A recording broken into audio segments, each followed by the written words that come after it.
를 먼저 하는데요. 한번 해보겠습니다. 옆에 분을 이렇게 보시고요. 상태가 좋으면 10년, 그리고 상태가 안 좋으면 5년입니다. 이렇게 고백하겠습니다. 상태가 좋으면 10년은 젊어 보이십니다. 그리고 아직 안 끝났습니다. 그리고 상태가 안 좋아 보이면 5년은 젊어 보이십니다. 옆에 분들 한번 보시고요. 한번 고백하겠습니다. 시작.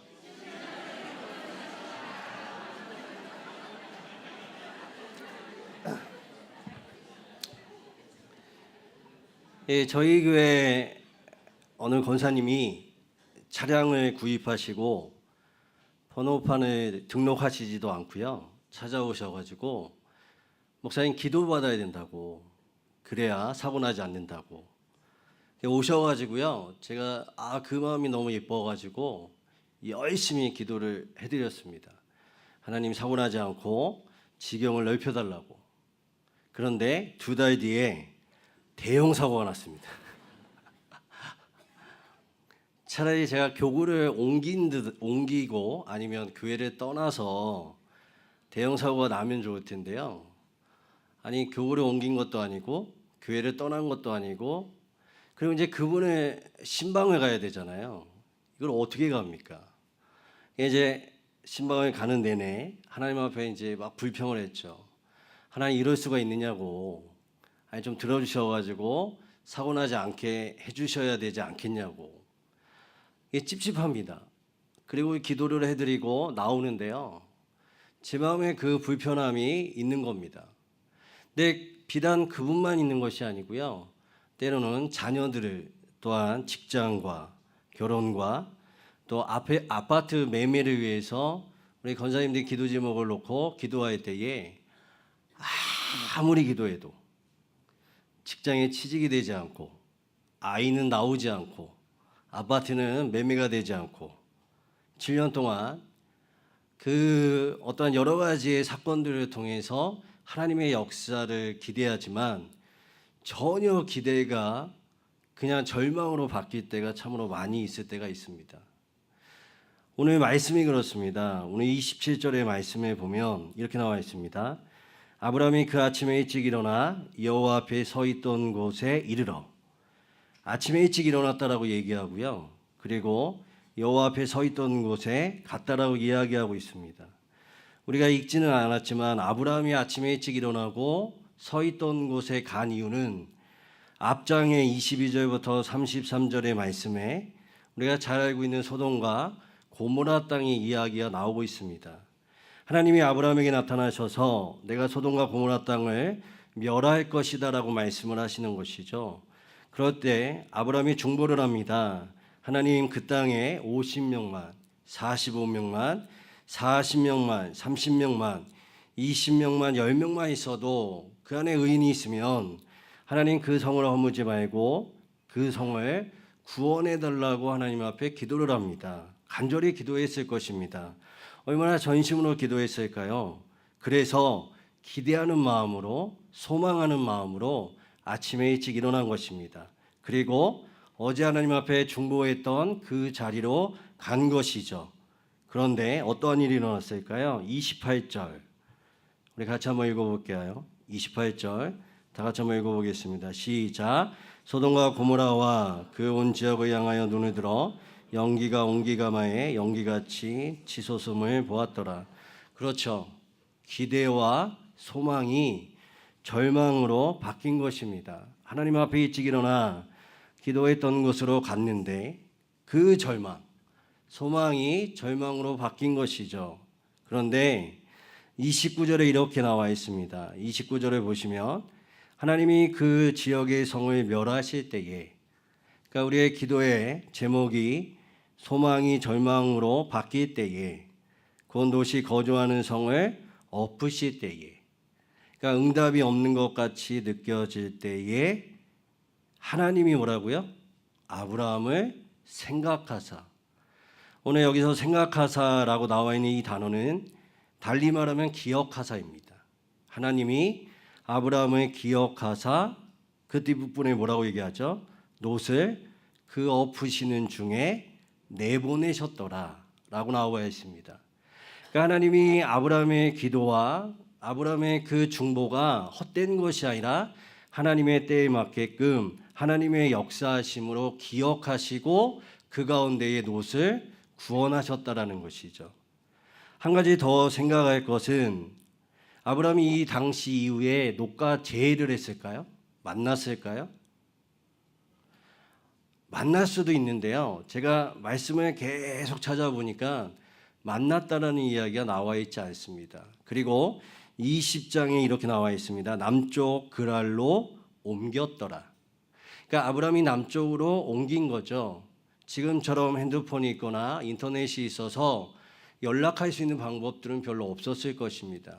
그러니까 어찌 보면 아브라함에게 있어서 롯이 구원을 받았는지 받지 않았는지를 모를 수 있다는 것이죠.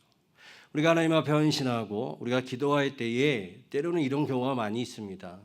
하나님이 침묵하시는 것 같고 하나님이 나의 기도에 응답하시지 않는 것 같이 느껴질 때가 있다는 것입니다. 그러나 오늘 말씀은 여러분에게 이렇게 얘기하고 있죠. 내가 기억하고 있다. 내가 생각하고 있다. 너의 방법과 너의 때가 아니라 나의 때와 나의 방법으로 너에게 역사하고 있다는 것입니다. 그런데 그것이 우리 가운데에 느껴지지 않고요. 그것이 우리 가운데에 보여지지 않고요. 우리 가운데에 들려지지 않을 수 있다는 것입니다. 우리가 잊어버릴 수 있고 우리가 기억하지 않을 수 있고 우리가 생각하지 않을 수 있지만 하나님은 그것을 생각하시고 기억하신다라는 것입니다. 저에게는 5살 된 딸이 있습니다. 제가 결혼하고 저희 아내한테 3명은 낳아야 된다고 이름을 다 지었습니다. 첫 번째가 하늘이고요. 두 번째가 기쁨이고요. 세 번째가 소리입니다. 하늘의 기쁜 소리. 복음이죠. 복음이라는 이름으로 이제 3명을 지었어요. 근데 지금 1명만 낳았습니다. 열심히 둘째까지 낳으려고 계획하고 있는데, 근데 이 녀석이 어느 날 이제 아내하고 이제 어디 외출을 가는데 차 안에서 4살 때인가 밖에 창문을 보다가요 이렇게 얘기하는 거예요. 나랑 똑같은 자전거다. 자기가 가지고 있는 자전거가 이제 보인 거죠. 옆에 있던 아내가 이렇게 얘기합니다. 엄마 자전거 없는데. 그때 저희 딸이 뭐라는지 아세요? 내가 사줄게. 제가 이제 운전을 하다가 아빠도 없는데. 그때 저희 딸이 뭐라고 하는지 아세요? 내가 사줄게. 4살짜리가 이쁘잖아요. 그 뒤에 말이 더 걸작입니다. 나만 믿어. 나만 믿어 이러는 거예요. 너무 어이가 없어가지고 저 녀석이 저 말을 어떻게 알았을까. 이 설교를 준비하다가 하늘이를 불렀어요. 야, 너 4살 때 아빠 자전거 사준다고 했는데 기억나니? 뭐라고 얘기했을까요? 말도 안 된대요. 도망가는 거예요. 기억하지 못하는 것이죠. 자기 한 말을 기억하지 못하는 것입니다. 우리가 때로는 하나님 앞에 기도하고요, 헌신하고요, 말씀을 받지만 우리는 그것을 생각하지 못하고 기억하지 못할 때가 있습니다. 그럼에도 불구하고 하나님은 우리를 생각하시고 하나님은 우리를 기억하신다라는 것을 다시 한번 깨달아 알았으면 좋겠습니다. 그것이 아브라함의 삶 가운데 여정 가운데 순간순간 하나님이 기억하시고 생각하시는 것뿐만 아니라 전 인생을 그리고 죽음 이후에도 하나님은 그 가운데 아브라함을 기억하고 있다라는 것입니다. 그것이 26장에 우리가 읽었던 1절부터 5절까지의 말씀입니다. 우리가 읽지는 않았지만 25장에 이렇게 나와 있습니다. 25장 8절에 보면 그의 나이가 높고 늙어서 기운이 다하여 죽어 자기 열조에 돌아가매. 그러니까 25장 8절에 아브라함이 죽게 됩니다. 열조로 돌아가게 됩니다. 그런데 26장에 하나님이 이삭에게 나타나셔서 말씀하시는 거예요. 내가 아브라함을 기억하고 있다. 내가 아브라함을 생각하고 있다. 그러므로 말미암아 내가 너를 인도하겠다라고 말씀하시는 것이죠. 그러면서 하나님이 이렇게 말씀하세요. 세 가지를 말씀하세요. 세 가지 내가 기억하고 있다라고 말씀하시는데 3절을 한번 읽어보겠습니다. 3절 다 같이 한번 읽어보겠습니다. 시작. 이 땅에 거류하며 내가 너와 함께 있어 내게 복을 주고 내가 이 모든 땅을 너와 내 자손에게 주리라. 내 아버지 아브라함에게 맹세한 것을 이루어. 이삭에게 말씀하실 때 이렇게 말하는 겁니다. 아브라함에게 맹세한 것, 내가 언약으로 줬던 말씀을 기억하고 있다는 것이죠. 하나님이 아브라함에게 주셨던 말씀들, 특별히 창세기 12장 1절부터 3절까지의 말씀, 그 말씀을 하나님이 생각하고 기억하신다라는 것입니다. 지금 아브라함은 없습니다. 이 당시 아브라함은 없죠. 그런데 이삭에게 나타나셔서 아브라함은 현재 없지만 아브라함이 그 하나님이 아브라함에게 주셨던 말씀이 살아있는 것이죠. 그리고 그 말씀을 생각하고 기억한다라고 말씀하시는 것입니다. 하나님은 늘 방식이 이랬습니다. 아담과 하와를 언약을 주시면서 또한 아브라함에게, 모세에게, 다윗에게 언약을 주시고요. 이스라엘 백성들에게 언약을 주시면서 하나님은 기억하시고 생각하셨습니다.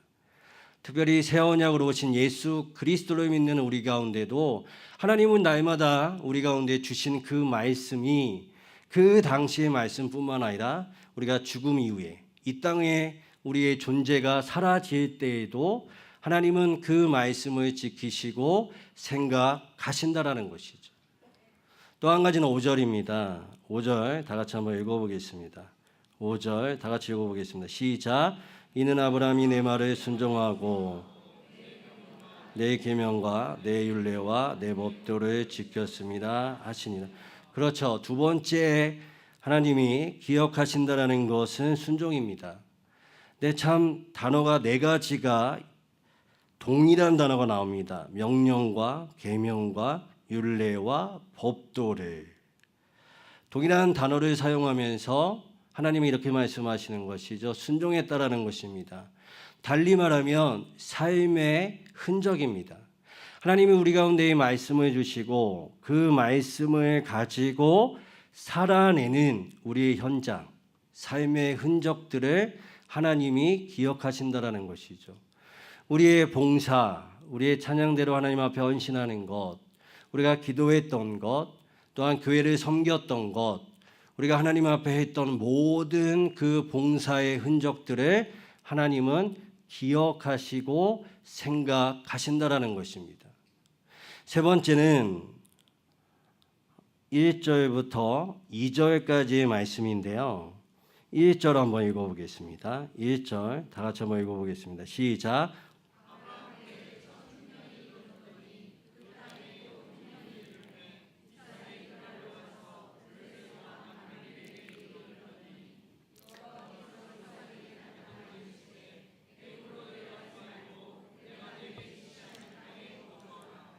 그러니까 하나님이 뭐라고 말씀하시냐면 첫 번째 말씀하셨던 것들을 기억하고 두 번째 흔적을 기억하고 세 번째는 뭐냐면 아브라함을 기억하면서 아브라함과 같이 다른 사람들, 그러니까 아브라함을 기억하시면서 아브라함의 사람들을 기억하신다라는 것이죠. 하나님은 우리를 기억하시지만 우리가 하나님 앞에 기억된 바 되면 나를 통해서 누가 기억될까요? 다른 사람들이 기억된다라는 것이죠. 특히 오늘 1절의 말씀처럼 누가 기억될까요? 이삭이에요.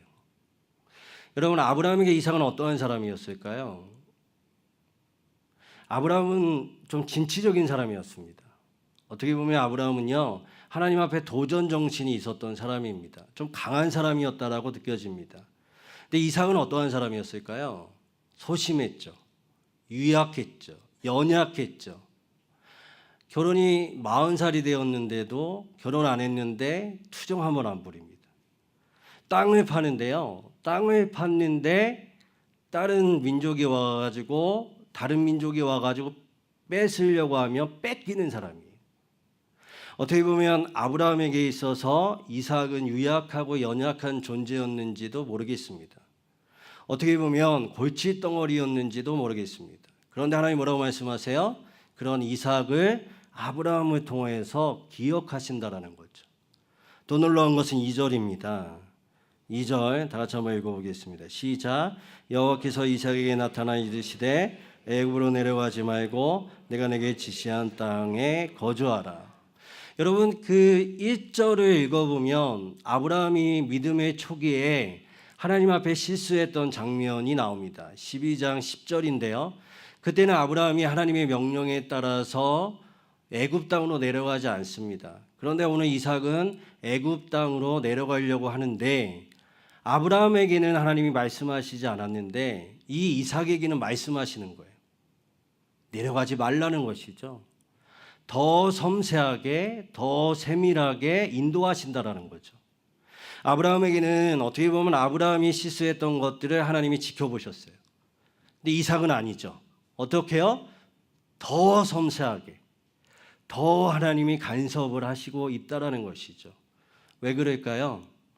연약하고 유약하고 또한 그 가운데 심지가 깊지 않았던 이삭의 어떠한 형편을 또한 어떠한 삶을 살아갈지 하나님이 아시고 아브라함을 생각하고 기억하사 이삭을 섬세하게 인도하신다라는 것입니다. 할렐루야. 하나님은 지금도 우리를 기억하고 계십니다. 하나님은 우리를 생각하고 계십니다. 하나님 우리 가운데 말씀 주신 것들, 우리가 헌신하는 것들, 그리고 나를 통해서 누구요? 다른 사람들을 기억하시고 생각하신다라는 거죠. 저는 전도대를 맡고 있습니다. 교구를 맡고 전도대를 맡고 있는데요.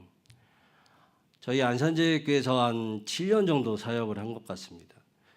제가 이제 한 주에 저와 같이 전도를 하고 함께 예배를 드리는 사람이 한 500명이에요. 저희는 그냥 500명 자체가 전도대원들입니다. 근데 전도대를 맡은 게 올해 전도대를 맡았고요. 제가 안산제일교회를 갔던 이유가 전도대 때문에 갔습니다. 전도대 전도사로 들어갔다가 거기서 이제 전임이 된 거죠. 근데 유독 한 집사님이 제 눈에 띄었습니다. 강형심 집사님이란 분인데요. 이분은 참 신기한 게 눈이 오거나 비가 오거나 어떠한 상황에도 전도를 하세요. 그리고 그 전도하는 모습이 너무나 즐거워 보이세요. 그냥 전도하는 것이 아니라 의무감으로 전도하는 것이 아니라 너무나 재미있게 즐겁게 전도를 하는 것이죠. 근데 어느 날 제가 물어봤어요. 집사님 지겹지 않으세요? 이렇게 전도하는 거 1년 내내 전도하는 거 지겹지 않으세요? 근데 이분이 저에게 간증을 하시는데요. 이분이 20년 전에 루푸스 질병에 걸리셨대요. 식이병이에요. 전도하다 쓰러지시고 전도하다 코피 흘리시고 전도하다가 병원의 응급실에 실려간 적이 한두 번이 아니라는 것이죠. 이런 말씀을 하세요. 하루하루가 기적입니다. 목사님 저는 하루하루가 기적입니다. 근데 놀랍게도요. 제가 이번에 11교구를 맡았는데 그 교구에 집사님 그러니까 저희 교구 안에 이제 제 어떤 양이 된 것이죠. 근데 어느 날 갑자기 전화가 왔어요. 딸에게 전화가 왔는데 부천에 있는 어느 병원에 입원하셨다라는 겁니다. 근데 저는요. 신방을 갔지만 그분이 원래 입이 무거우셔서 자신의 이야기를 하지가 않습니다. 부천에 이제 가는 중간에 돌아가셨어요. 근데요. 병원에 갔는데 여러분 제가 안산제일교회에서 두 가지로 유명하거든요. 하나는 전도고 하나는 장례입니다. 왜 그러냐면 제가 3년 동안 100번을 넘게 했습니다. 안 놀라실 줄 알았는데요. 이게 100번이면 여러분 한 150주가 되잖아요. 100번이면 거의 2주에 한 번은 장례를 한 거예요. 제가 어느 정도로 장례를 했냐면 16주 연속으로 장례를 한 적도 있습니다. 이제는 놀라시네요. 그러니까 장례를 얼마나 많이 했겠어요. 근데 많은 장례가 떠오르는데 이 집사님 장례가 떠올라요. 왜 그러냐면 그 병원에 갔는데요. 두 딸만 있어요. 20살 먹은 두 딸이 울면서 우리 엄마 어떡해요? 우리 엄마 어떡해요? 그래서 나중에 이제 사연을 들어보니까 어떤 사연이냐면 20년 전에 식이병을 앓면서 이혼을 하셨어요. 다 떠나간 거예요. 그리고 친인척들과 연락이 끊긴 겁니다. 그 전도하시면서 홀로 아이들을 키우신 거예요. 그러니까 병원에 가서 이제 장례를 치러야 되는데 장례 치를 사람이 없는 거예요. 그러니까 누가 상주가 됐을까요? 제가. 누가 집례했을까요? 제가. 누가 상조회가 됐을까요? 제가. 그러니까 상조회가 되고 집례를 하게 되고 그 다음에 상주가 된 거예요. 두 딸 중에 큰아이는 아픕니다. 정신적인 질병이 있었고요. 작은 딸은 아르바이트를 하면서 근근히 살아가는 아이였어요. 너무 기가 막혀서 시신을 옮기고 저희 교회 근처에 있는 병원에 가서 제가 상주 노릇을 하면서 교회에 알리고 그리고 장례를 집례를 하는데요. 이상한 일이 일어나는 거예요. 그게 뭐냐면 이 집사님이 자신의 죽음을 알았던 것 같아요. 사진을 찍어 놓으시고요. 그리고 어느 병원에서 장례 치러달라는 얘기까지 한 거예요. 너무나 궁금해서 그 이야기, 자기가 죽을 것에 대한 것들을 어느 집사님한테 이야기했더라고요. 그래서 제가 물어봤죠. 그랬더니 이 집사님이 부천에 병원에 들어가실 때 이렇게 얘기했대요.